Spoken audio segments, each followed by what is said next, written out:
बनेंगे, आप नेता बनेंगे या सिर्फ वोट डालकर घर में सो जाएंगे? तुम नेता बनना चाहते हो, तुम विधायक बनना चाहते हो, तुम सांसद बनना चाहोगे, तुम मुख्यमंत्री बनना चाहोगे, तुम देश के प्रधानमंत्री बनना चाहोगे? जोर से बोलो बनोगे, जोर से बोलो बनोगे। अपने ख्वाबों को पूरा करो। मंजलिस तुम्हारे ख्वाबों को पूरा करना चाहती है। और याद रखो इस बात को, अगर वो मुख्यमंत्री बन सकते तो तुम भी बनोगे इंशाअल्लाह ताला। अगर कोई विधायक वो बन सकता है तो तुम भी विधायक बनोगे। तुम में इतनी काबिलियत है, तुम में इतनी ताकत है। शर्त सिर्फ ये है कि हम मुत्तहिद हो जाएं, मुत्तहिद हो जाएं। इत्तेहाद एक ताकत है, याद रखो। इंतशार एक मौत है। इत्तेहाद ताकत है, इंतशार मौत है। और जैसा कि किसी शायर ने अच्छा कहा था कि जिंदा रहना है तो मीरे कारवां बनकर रहो, जिंदा रहना है तो मीरे कारवां बनकर रहो। इस जमीन की पस्तियों में आसमान बनकर रहो, इस जमीन की पस्तियों में तुम आसमान बनकर रहो। मेरे नौजवानों, आज बिहार में करीब 60% आबादी बिहार में 25 साल से कम उम्र नौजवान लड़के और लड़कियों पर मुश्तमिल है। ये लड़ाई तुम्हारी ओवैसी और अख्तर ईमान लड़ रहे नौजवानों, ये मुस्तकबिल तुम्हारा है। हम अपने बुजुर्गों से अपील कर रहे हैं कि आप जब वोट डालने जाएंगे तो इन अपनी औलाद की तरफ, अपने महल्ले के नौजवानों के चेहरों को देखो, इनके हाल को देखो, इनकी बेरोजगारी को देखो, तुम्हारे घर की गुर्बत को देखो, तुम्हारे उन बच्चियों के ख्वाबों को कौन पूरा करेगा जो पढ़ना चाहती है, तुम्हारे उन नौजवानों को जो तुम्हारा घर छोड़कर हिंदुस्तान के कोने कोने में चले जाते हैं। मेरे भाई, ये ख्वाबों को पूरा करने का वक्त है और हम अपने ख्वाबों को पूरा कर सकते हैं। कोई कहेगा कि ओवैसी जज्बाती तकरीर कर रहा है। अरे जिसमें जज्बात नहीं वो मुर्दा है, जिसमें जज्बात नहीं वो मुर्दा है, जिसके ख्वाब नहीं वो इंसान नहीं हो सकता। तो अपने ख्वाबों को पूरा करने का वक्त है मेरे अजीज दोस्तों और बुजुर्गों। 70 साल हमने सबको आजमा लिया मगर किसी ने हमारे ख्वाबों को पूरा नहीं किया।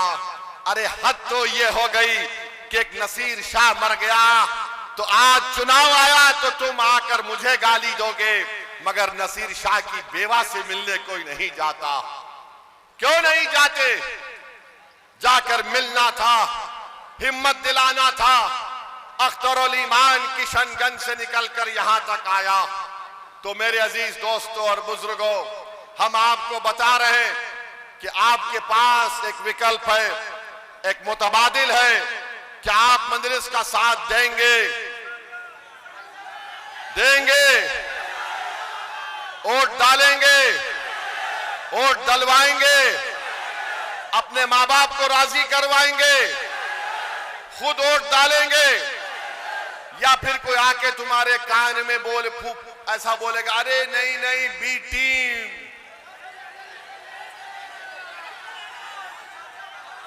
मोदी जी आके बोलेंगे, भाजपा आके बोलेगी, अरे ओवैसी राष्ट्रवाद की बात नहीं करता तो क्या करोगे? मेरे भाई याद रखो, इन्हीं बातों को हम सुन सुनकर थक जाते हैं मगर हमारे हौसले पस्त नहीं होते हैं। हम किसी की टीम नहीं, हम जनता की टीम थे और हमेशा रहेंगे। बीजेपी से हमको सर्टिफिकेट नहीं चाहिए राष्ट्रवाद का, ना हमको ये नाम निहाद सेक्युलर पार्टी से सर्टिफिकेट चाहिए कि हम सेक्युलर हैं।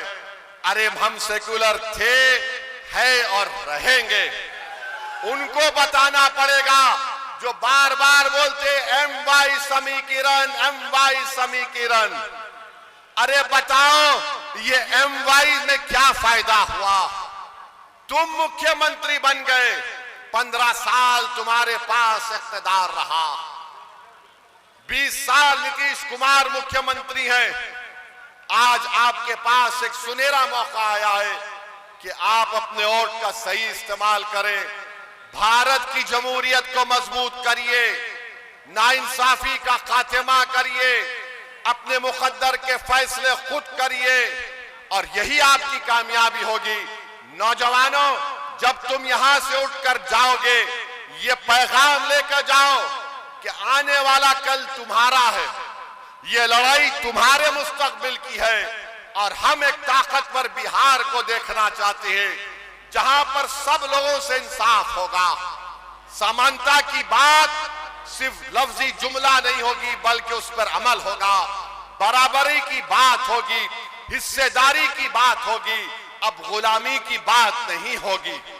और ये बीजेपी आकर बार बार राष्ट्रवाद की बात करते हैं। मोदी ने कहा कि आतंकवाद और पानी एक साथ नहीं बह सकता, बातचीत और आतंकवाद साथ साथ नहीं हो सकती। अब बताओ मोदी जी, आप तो पाकिस्तान से क्रिकेट मैच दुबई में खेलते हैं और कोलंबो में खेलते हैं।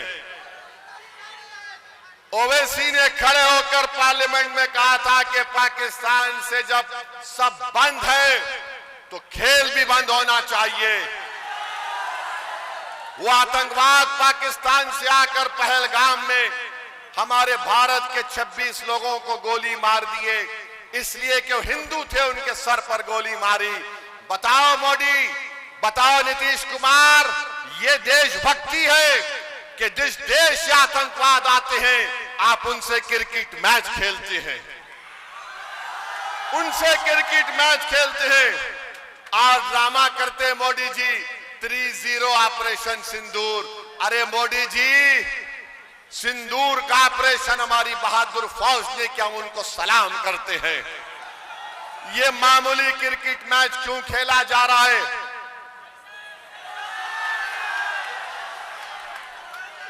किसके लिए खेला जा रहा है? किसके लिए खेला जा रहा है? ये देशभक्ति होती है, ये देशभक्ति होती है।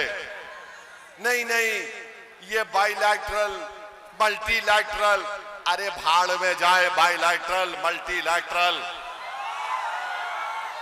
अच्छा, ये मोदी जी 7,000 रुपये दिए। अरे जो सैलाब आता है, जमीन कटती है, कुछ इंतजाम किया नहीं। और मोदी जी बोलते यहां पर घुसपैठी घुस गए हैं। नेपाल में क्या हुआ आपको पता नहीं, बांग्लादेश में क्या हुआ आपको पता नहीं। इलेक्शन कमीशन 65 लाख नाम निकाल दिया, उसमें कोई घुसपैठी नहीं है। मोदी कहां चले गए? तो मालूम हुआ हमको बदनाम करने के लिए बात कही जाती है। बहरहाल इंशाअल्लाह चुनाव के दौरान में एक मर्तबा मैं फिर इस विधानसभा में आऊंगा और आपसे फिर से अपील करूंगा कि अपने इत्तेहाद की ताकत और कुव्वत पर मजलिस पार्टी के उम्मीदवार को कामयाब करिए। आपका बहुत बहुत शुक्रिया कि आप यहां पर आए, आपने इस जलसे को कामयाब किया। पतंग छाप जिंदाबाद, पतंग छाप, पतंग छाप, पतंग छाप। हमारा इत्तेहाद, हमारा इत्तेहाद, हमारा इत्तेहाद। सलाम अलैकुम।